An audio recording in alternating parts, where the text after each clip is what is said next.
Hello guys, good morning. তো আমার আজকে এখন অফিস আমার শেষ হয়ে গেছে, মর্নিং শিফট। তো আমি আজকে বানাবো হচ্ছে চিকেন আর ভাত।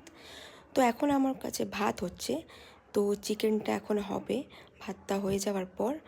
তো আমার তো এখন ভাত হয়ে গেছে। তো দেখুন, আমি এখন পেঁয়াজ টিয়াজ কাটা হয়ে গেছে, চিকেন তো ম্যারিনেট করে রাখা আছে, আপনাদের দেখিয়ে দিচ্ছি। এই যে পেঁয়াজ, চিকেন, আলুটা ভাজছি। তো ভাত তো হয়ে গেছে, তো দেখা যাক চিকেনটা কীরকম খেতে হবে।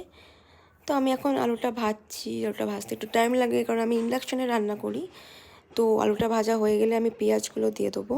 তো পেঁয়াজটা আমি এখন ভাজছি, একটু লাল লাল করে ভাজতে হবে, কারণ চিকেন বানাবো। তো চিকেনটা বানাবার জন্য ফার্স্ট এখানে আমি পেঁয়াজ ভেজে নিচ্ছি।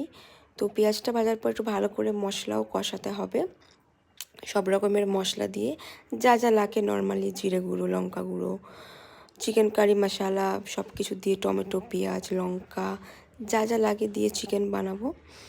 তো আমার চিকেন অলমোস্ট রেডি, আর প্রচণ্ড ইয়াম্মি ইয়াম্মি তো লাগছে, এখন জানি না কীরকম খেতে হবে। তো এটাই আমার আজকে ছোট ছোট food vlog. Thank you, tata.